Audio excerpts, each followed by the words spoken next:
Hello, everybody, and welcome into another Keep Boone Healthy video series event where we continue to talk about the things that are helping our local community function here during our COVID-19 challenges. And a lot of those challenges have really hit our event industry very hard. Some of these events have been signature things, many of them magnets that bring people here fairly regularly. And knowing that those events have to operate a little bit differently this year, it leaves us all to question just how are we going to be able to function without these very things that we all know to be true on the calendar each and every year. How are we going to make it through with those being altered somewhat by what we're experiencing with COVID-19? So one of those events certainly is the Valle Country Fair, 41 years worth of bringing people to the high country and celebrating all that is beautiful about this area in the fall, and certainly celebrating the arts and crafts and just all of the things that go into making our community what it is, and showcasing that on an annual basis for 4+ decades now. We're going to see the Valle Country Fair in a different way this year. And here to talk about that are Bob and Julie Gates, co-chairs of the fair and all around friends of the program here. Welcome to both of you. I am sure that you all can share some pretty good war stories with other event organizers about how in the world you take an event that has been based on being in a geographic place and really celebrating that place, and now having to take that into a completely virtual setup. I don't even know where you begin with that. Yeah, I guess, I'll take the first part of that. It started really with a conversation with our leadership group. There had to be consensus building around what to do. So the toughest decision was, do we wait it out? Do we see if we can have a live fair? But, I think the writing was pretty clear. Writing on the wall was pretty clear back, at least in June for us. We pulled the trigger on announcing this virtual transition. And then, and I'll let Bob chime in as well. The objective was to keep it simple. Pick a few things and do those well, instead of trying to simulate, tens of, well, not tens of thousands, but, a lot of things. So, and we narrowed it down to basically an e-commerce site where hopefully we could, sell t-shirts and sell some apple butter and share some video and music, hopefully. And just try to keep it simple and do our best to simulate the key parts of the fair. And along with that, just keeping it simple and then keeping people safe. And so that we decided that was our number one criteria. And so then we went about getting alignment on how we would approach this. Sure, and I think that's one of the things that people will see when they go to the website 2020vallecountryfair.org. You'll see that the personality of this event still exists very similarly and to how it always has been, and it has been a local mountain festival feel from the very start, and you've figured out a way to make that happen online. I guess the first question is, for people that are used to seeing the vendors and seeing the artists and have developed relationships with these people over time, how have you infused that element into what you've set up from a virtual perspective, and are still going to be able to feature some of those artists and their wares in this new way? Go ahead, Doug. Go ahead. I was just going to say, one of the things that we thought about early on was that our exhibitors, we have 160 different exhibitors. They're all juried, and many of them have come many years. And we felt like that it was important to highlight them, because not only was the fair going virtual, but many of these exhibitors, this is how they make their money. And so we wanted to be inclusive and reach out to our exhibitors. Yeah, and so if there was, the thought was, even if the fair didn't make, the exhibitors who sell things during the fair will tithe 10% back to the fair, so that's how that's always worked. But it felt like kind of a year to give back. So if we could do nothing else for them other than provide a gateway from between people visiting our website directly to these exhibitors so that they could hopefully sell some things, then we felt like that was hopefully a good way to show the partnership that we've had with them. But Susie Long and Carolyn Shepard have worked with this group of exhibitors for many years. The relationships there are strong, first name basis. I mean, so it's just a very comfortable situation. But we reached out to exhibitors who had a way to sell to the public. So if you had a website, an Etsy store, something that would make it easy for us to share your retail space on our website, then the exhibitors sent back information, and I believe we have close to 40 of these exhibitors on our website. So if you go to 2020vallecountryfair.org, go to the toolbar at the top and click on exhibitors, you'll see all the exhibitors listed, a photo of some of their artwork, and you can click the Shop Now button and go directly to the website. And definitely, while you have this pulled up, which is so cool. I know. Hey, we're going virtual. We might as well do the whole thing, right? Absolutely. Give a shout out to Catherine Morton, who really took our vision for the website and made it feel like the fair. I mean, a lot of people know Catherine. She's been associated with the fair for many years, but she was able to put a look and a feel to the website that I mean, Bob and I have been here a few years, but she really turned it into that feel good spot. So.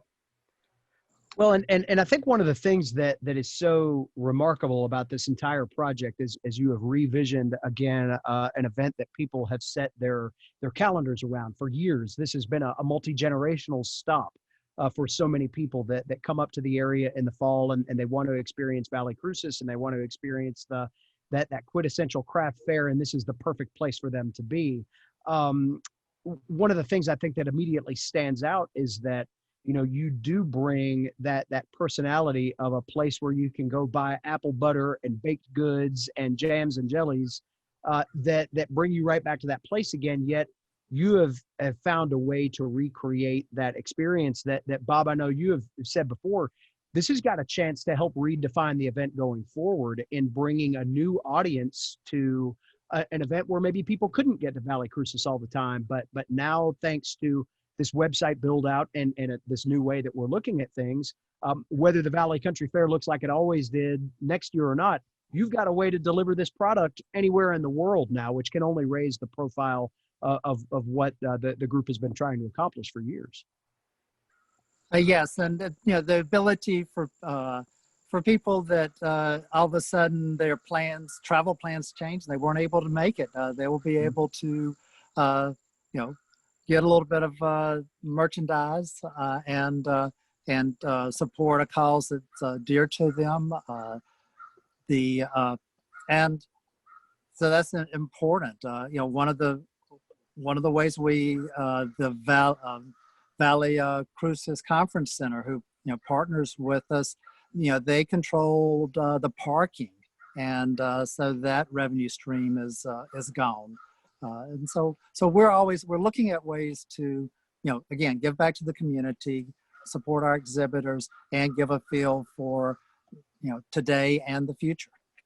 So I think another piece to this that people know well here, as you mentioned, 41 years of existence, you've donated $1 million back plus into the community to organizations that know this to be one of those just great benefactors that finds a way to put those dollars back into our local outreach programs. So many of them involved in the COVID response right now. Do you see a similar setup for this, and how can people maybe utilize the donate option but still make sure that you all have the funds to distribute in the way that you have so philanthropically driven over the course of the last 4 decades? Yes, we definitely, early and often on the website, you'll see donate buttons. And so, the reality of all of this, as much as the fair is it is a feel-good event, the congregation at Holy Cross bands together. It's fun. Memories have been created for decades, but in the end, the work of the fair is all around making grant dollars and and access to individuals in need to these funds. And so raising money, raising dollars is the biggest need we have this year. So, there are donate options, PayPal and credit card. You can find them on the Holy Cross website, but definitely on our 2020 vallecountryfair.org site. And our challenge is really, if the fair means something to you and the work the fair does means something to you, then, this year, unfortunately, fortunately, the way that you show that care and honoring the work of the fair is to click on that donate button and make a donation. And I think also for people too, that as you so eloquently put, where the fair means something to you, find a way to share that information too, with a way to broaden the audience this year. You never know, the family and relatives that live in a different part of the country could see something that you've always talked about that they've never been able to attend, but now get a chance to see the same way we all do, and maybe can infuse some new eyes into this process as well. Finally, I know you've kind of laid out how people can interact with this. I think it's also really interesting too, from an event organizer's perspective, as we have done such a great job as a community of sharing information throughout this whole process. And there are others that are getting ready for their winter events and things along those lines.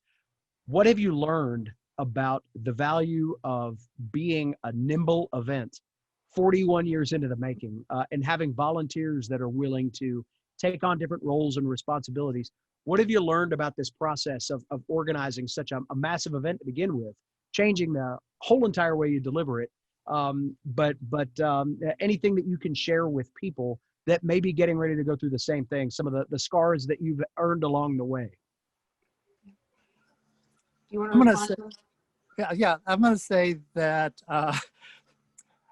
I learned one, it takes a number of different people, and I learned there were a lot of things I didn't know. So I've been That's right. I've been learning things, and a conversation. So I called the Valley, Ashley at Gallier at the Valley Cruces Community Park, Mm-hmm. and was just asking about a couple of things, and just that conversation helped me know of some next steps that I hadn't even thought to ask about. So, and then the other piece that is that, we are building a social media platform from scratch. We have 7,000 to 10,000 people show up every year, but we don't know who they are. And so the other thing that people can do as they're donating is share through social media and again through organizations. Absolutely, and we were actually the benefactors of another organization, Hospitality House. Todd Carter, Hospitality House was working on a big fundraiser a few months ago, and Todd reached out to us proactively and asked, can I help you learn what I've learned through putting on this organization? And so he put us in contact with Connor Strickland at Dogwood Creative, who helped us build this website. And, to me, I think it's just an example of why the High Country, this place we live, is so special, that people are proactively looking for ways to help out. And so we are certainly available, to answer any questions for people who may be doing this for the first time. We'll laugh with people through all the bumps that they will hit along the way, and we've certainly hit our fair share. But our whole, the congregation of Holy Cross, all the people who have kind of irons in this fire have been supportive and upbeat. And if they had questions, we're all seeking solutions together. And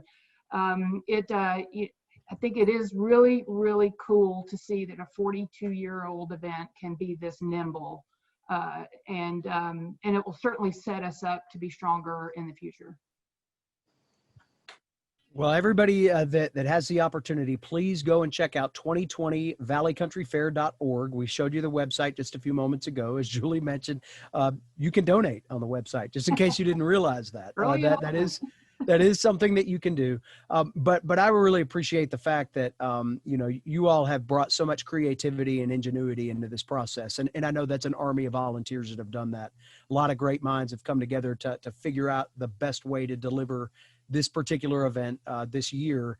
And it's that creativity and ingenuity that makes the impact of this still last, even though it might be delivered in a different way. So thanks for all of your hard work and your head scratching and ultimately coming up with a plan that's going to keep this event top of mind for many people. And we'll continue to make it the magnet that it is once we're all able to gather together again. So thanks for sharing with us here today. And we wish you nothing but the best of success with this event and another 41 plus to come after it.